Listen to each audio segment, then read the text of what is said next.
고가의 명품이나 희귀한 물건을 사기 위해 줄을 서는 걸 오픈런이라 합니다. 코로나19 여파에 술 소비층이 다양해지면서 지난해 위스키 수입 규모는 15년 만에 최대치를 기록했는데요. 위스키 시장에 불어온 오픈런 현상을 김호 기자가 취재했습니다. 평일 오전 광주의 한 대형마트. 영업이 시작되기 전 손님들이 길게 줄을 섰습니다. 위스키 특별 판매전이 열린다는 소식을 듣고 찾아온 건데 한 병에 30만 원 가까이 되는 제품을 포함해 대부분의 위스키가 품절됐습니다. 행사한다는 거 인터넷에서 설명을 듣고 이제 아침에 9시 반쯤에 나왔는데 생각보다 좀 늦게 도착을 해서 좀 걱정을 했는데 남아있어서 다행이네요. 지난해 위스키 수입 규모는 11월까지 약 2억 5천만 달러. 위스키 수입 시장이 정점을 찍었던 2007년 이후 15년 만에 최대 호황을 맞은 건데 소비층 다양화가 배경으로 꼽힙니다. 예전에는 이제 좀 중장년층 분들이 좀 많이 있었는데 최근에는 이제 젊은 층들이 좀 이렇게 많이 선호하시고 있습니다. 위스키의 인기가 높아진 건 코로나19 확산 이후입니다. 바깥 활동 제한으로 집에서 술을 마시는 홈술 문화가 확산하면서 고급 술로 여겨지던 위스키에 대한 관심도 자연스럽게 높아졌습니다. 특히 높은 도수의 위스키에 취향에 따라 음료를 섞어 마시는 주류 문화가 유행한 것도 인기 요인입니다. 반면 위스키 공급은 수요를 따라가지 못하고 있습니다. 원액 숙성이 최소 10년 이상 걸리고 또 코로나로 인해서 그 선박 화물 그게 차질을 많이 갖고 있고 위스키의 높은 인기 속에 일부에서는 개인 간에 웃돈을 주고받으며 인기 제품을 사고 파는 불법 거래까지 이루어지고 있습니다. 극심한 가뭄에 시달리고 있는 광주와 전남 지역에 모처럼 반가운 단비가 내렸습니다. 작물 해갈에는 적잖은 보탬이 됐지만 낮아진 댐 수위를 높이기엔 여전히 부족합니다. 김혜린 기자입니다. 메말라가던 밀밭 위로 비가 촉촉히 내렸습니다. 길어진 가뭄에 밀이 잘 크지 않았는데 농부는 이제야 한시름 덜었습니다. 비가 부족해가지고 생육에 큰 지장이 있었습니다. 마침 이게 정오 같은 비가 와가지고 우리 그 겨울 동계작물에 큰 도움이 될 거라고 생각합니다. 축산 농가들도 오랜만에 내린 비가 반갑습니다. 오랜 가뭄으로 목이 말랐던 건 밭작물뿐 아닙니다. 그동안 가축들을 먹일 물도 부족했습니다. 소 먹일 물로 사용하던 지하수 관정이 말랐는데 물이 다시 나올 거란 기대가 생겼습니다.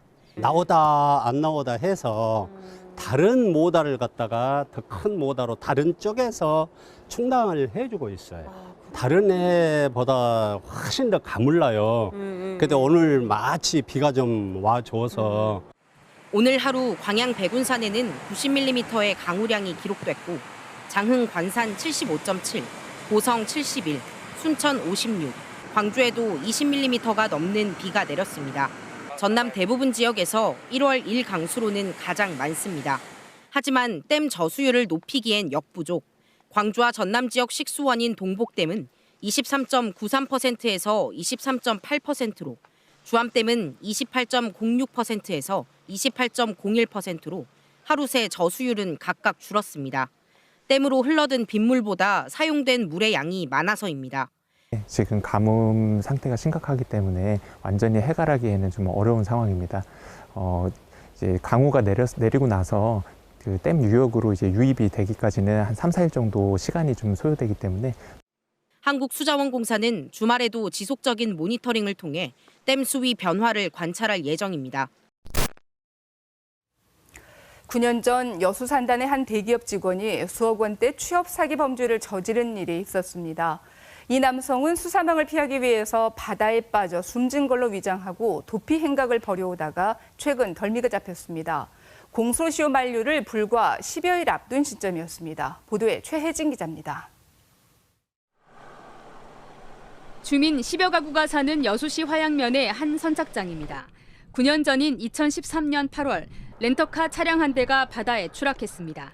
그때는 차가 분명히 하얀 차 허남마 달린 그것이 들어가 있었다는 것만. 사람은 그때 없었어. 없는 걸로도 우리 다 알고 있는데. 선착장에는 누군가 낚시를 한 흔적도 남아 있었습니다. 이곳 바다에 빠진 차량은 운전석 창문이 열리고 뒤집힌 채 발견됐지만 당시 해경은 운전자를 찾지 못했습니다.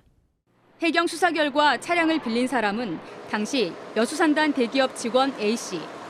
대기업 취업을 알선하겠다며 구직자 5명에게 3억 7,500만 원을 받아 가로채 고소당할 처지에 놓인 상황이었습니다.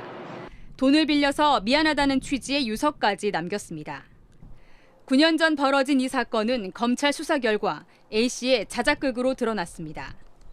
수사망을 피하기 위해서 낚시를 하다 추락해 숨진 것으로 위장하고 도피 생활을 해오다 공소시효를 12일 앞둔 지난해 말 결국 검찰에 붙잡힌 겁니다. 검찰이 공소시효가 임박한 사건들을 재수사하던 중 A씨의 병원 방문 기록 등을 찾아냈습니다. 민생침해 사범에 대해서 국가형벌권을 좀 정당하게 실현을 했고 늦었지만 늦게나마 피해자들한테 피해 회복의 기회를 줄 수 있었다라는 점에서 수사 의의가 있었다라고 생각을 합니다. 검찰은 A씨를 상습 사기 등의 혐의로 구속 기소했습니다.